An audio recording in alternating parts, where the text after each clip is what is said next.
The Blues are staying competitive against some good teams. Hey, this is Brayden Chen. Subscribe to Locked On Blues. You're Locked On Blues, your daily podcast on the St. Louis Blues. Part of the Locked On Podcast Network, your team every day. And welcome back to Locked On Blues. I am your host of Locked On Blues, Haley Taylor Simon, talking to you all things about our St. Louis Blues here on the Locked On Podcast Network, your team every day. Today on Locked On Blues, I'm going to talk about that loss to the Florida Panthers. It was an OT loss. Am I excited about the Winter Classic? And of course, one final game before holiday break. We have a lot to get into on today's episode. And it is the 23rd of December, which means in 2 days it will be Christmas and there will be an episode because honestly, I have a really fun Christmas themed episode. But before I get into any more details, I just want to let you know that you can start this season with a big return on FanDuel. New customers can place a $5 bet and you'll get started with $250 in bonus bets if you win your first $5 bet. Visit FanDuel.com to get started. So the Blues did lose to the Florida Panthers in overtime. I just want to point out that Oscar Sundqvist was the lone scorer for the St. Louis Blues, and I was really impressed with him and getting that goal. I was really happy for Sonny. Obviously, he hasn't scored much this season as this was only his third goal of the season. However, it was good to see him, especially not even just him, but Texier and Bolduc involved in that goal since Texier did feed him the puck. Anywho, so let's talk about the game. So Joel Hofer was in net, and I thought he had a really good game. He had 25 saves throughout the whole entire night. So he played absolutely phenomenal. It was pretty much even between the Blues and the Panthers as they both had 27 shots on goal. They were even for hits. They were even for penalty minutes and faceoffs even. So it was a very even game. The one thing that I will say is, and maybe you can help me out with this one, I don't understand how the Blues are able to take these playoff contending teams to overtime, but yet they struggle against teams that are not so good. Help me understand it. I feel like that has been the nature of the Blues this season. This was a game where I decided to live tweet. Sometimes I'll do that time to time. It was a Friday night. I didn't have work the next day, and there was a lot about the game that I tweeted about. However, I just want to make a few things known. One, Sam Bennett. He had a horrible, nasty, huge hit on Jake Neighbours that he wasn't even called for. And it was a horrible hit. And you could tell that Neighbours was in pain when he went over to the bench, holding his head. Did not look good. And I was absolutely disgusted with the fact that the refs didn't call this and that this wasn't a penalty. And I just don't understand how that was something that was okay or allowed in this league. I feel like, especially with Matt Rempe now, who's on the New York Rangers, he's suspended for, I believe, 8 games due to a hit that he had on a Stars player. But the NHL wants to take this stuff seriously, right? But yet it doesn't seem to go both ways. It was a horrible high hit. And I'm going to rewatch the clip now to give you the play-by-play because it was horrible. I remember they were in the corner with a little bit of a scrum and he comes over the board and he just checks him high. And it was one of those hits where you could tell that he was in absolute pain. It was unnecessary, whole body into his whole entire head, and Neighbours goes down. And the thing is that was dirty. It was dirty, and he was looking right at Neighbours as he was doing it. Sam Bennett was. So I don't know. Panthers fans will say, "Oh, it's not dirty. It's not a dangerous hit." At the end of the day, it was a dirty and dangerous hit, and that was something that I wanted to talk about on this podcast. When does it cross the line? Because I know there's people like, and I'm not going to name names, but I see it on Twitter all the time. Oh, the NHL is becoming soft. Is it becoming soft to protect players from injuries that are unnecessary? I'm all for hitting. I really am. Listen, I'm pro hockey fights. I'm pro goalie on goalie fights, okay? I am for that. However, when it comes to players having head injuries, I am against that. And it just was something that upset me when watching the game, and I'm sure it upset you too. But that was one of my big takeaways. So I was tweeting a lot about that. But going to the game, right? Um the Blues were on the power play, right? Didn't score on the power plays they were on, both of them. And the power play just looks so bad. And I think that my takeaway from the power play is that they need to switch it up. It's unacceptable. They just look like more of a defensive team when they're on the power play, and they look like they don't have the extra man advantage. So doesn't look good. I thought Joel Hofer played an incredible game. Some of his saves were absolutely phenomenal. Smart move, gloving down the puck. There's times where you see goalies, right, that kind of just like toss the puck and kind of make it still an ongoing play. With Joel Hofer, I like that he's able to read the ice and he's able to kind of think to himself, okay, this is not going to go anywhere. I'm going to, hold the puck and let's bring it to a face off. I was annoyed because they were not shooting the puck. And that was something that really bothered me, especially the final couple minutes. They did obviously have some shots on goal. However, I thought that they could have had quite a few more, and they didn't. So the end of the game, and this is something that, it's very typical, right? Braden Shen, and I'm not saying that Barkov is a tricky, dirty player in any means, but when you rewatch it, yes, Shen did trip him. However,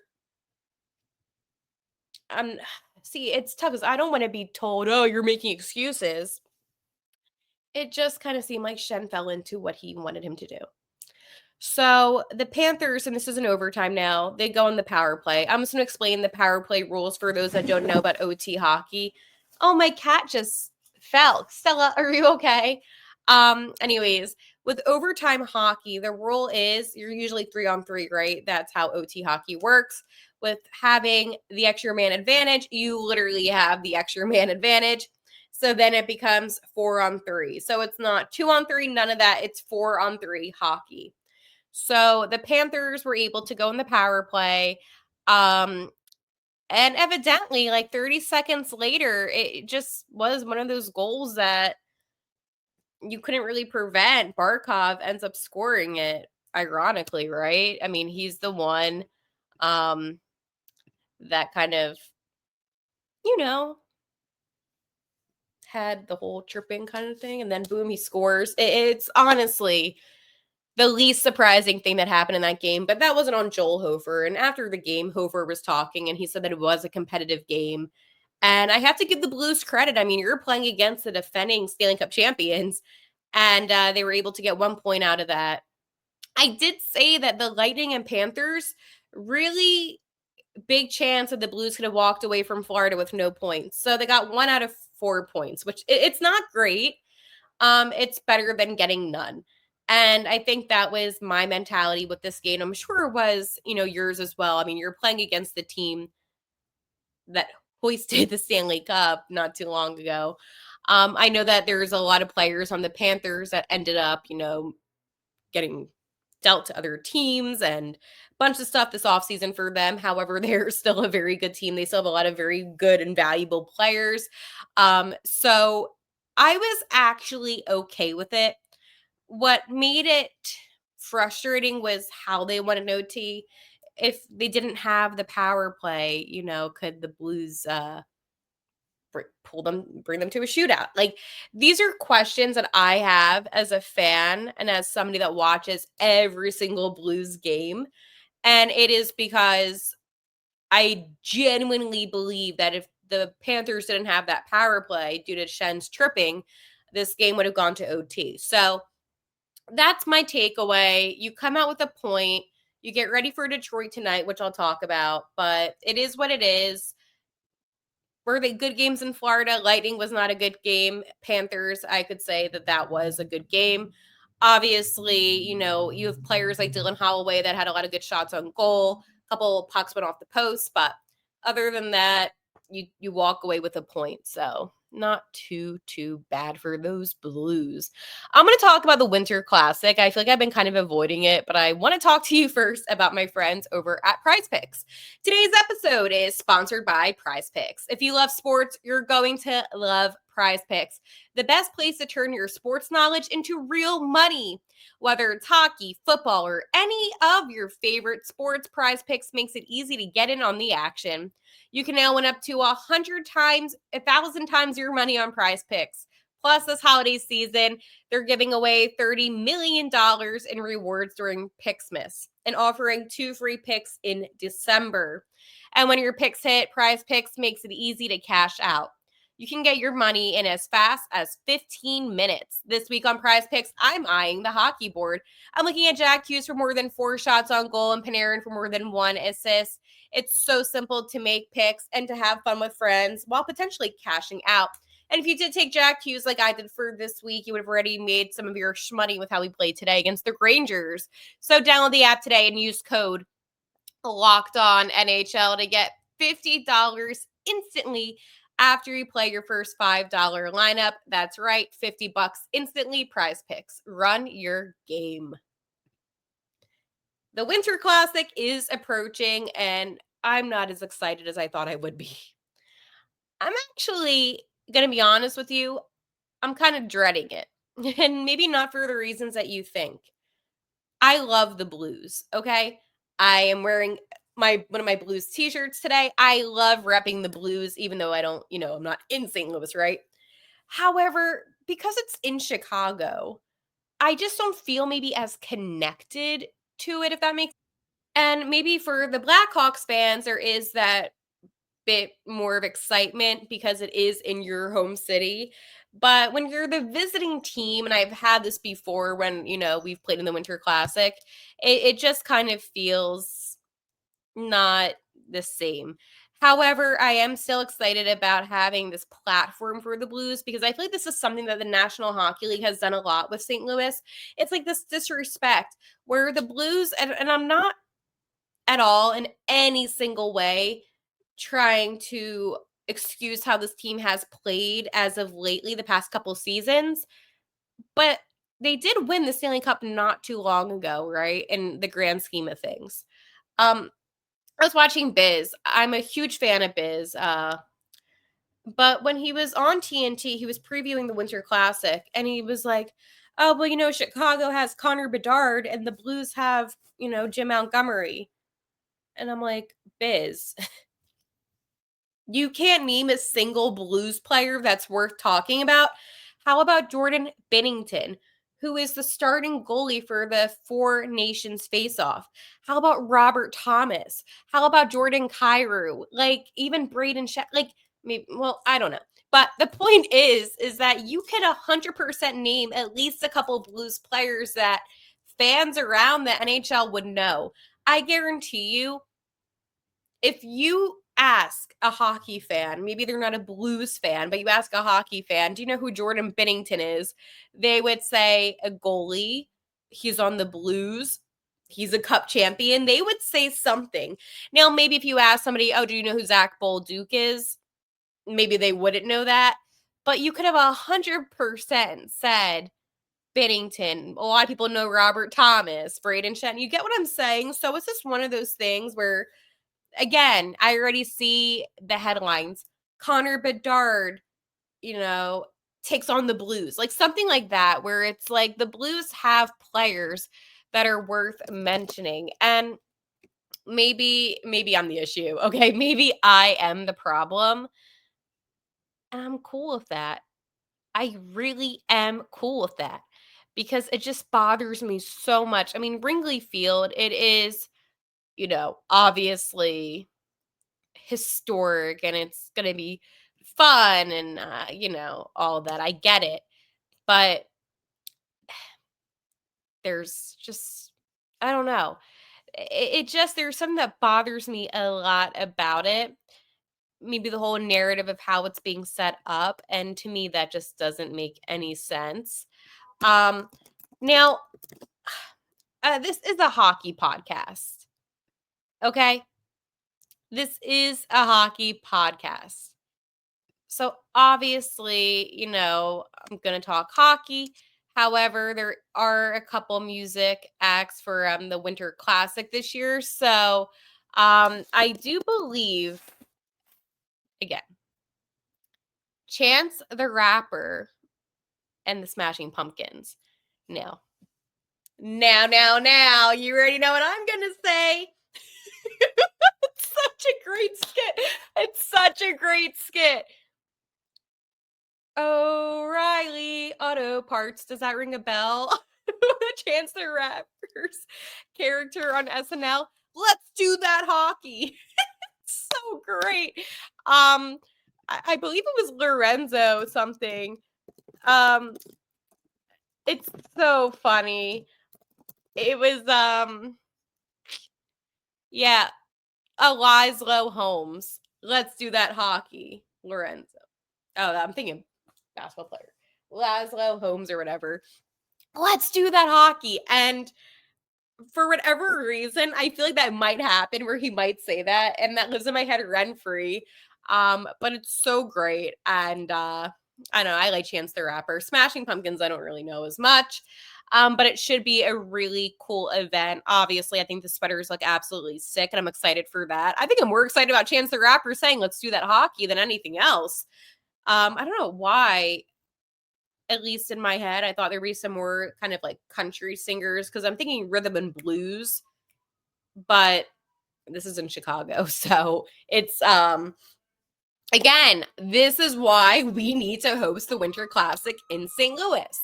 But again, I just wanted to kind of express my thoughts on the Winter Classic, and there's a fire truck, so I'm going to pause.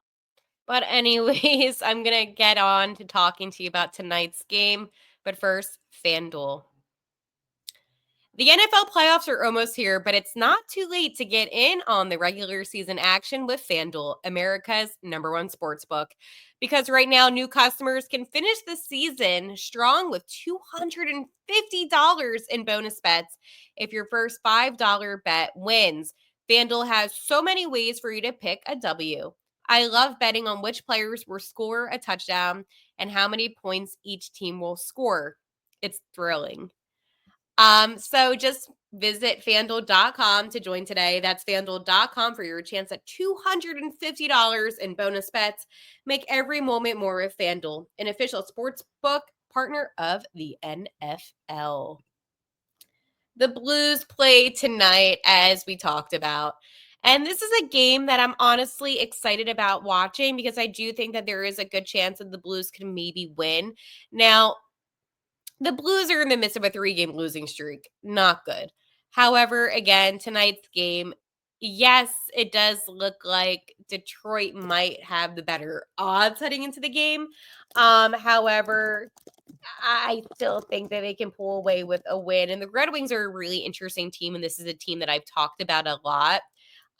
Just not even on this podcast, just amongst other people.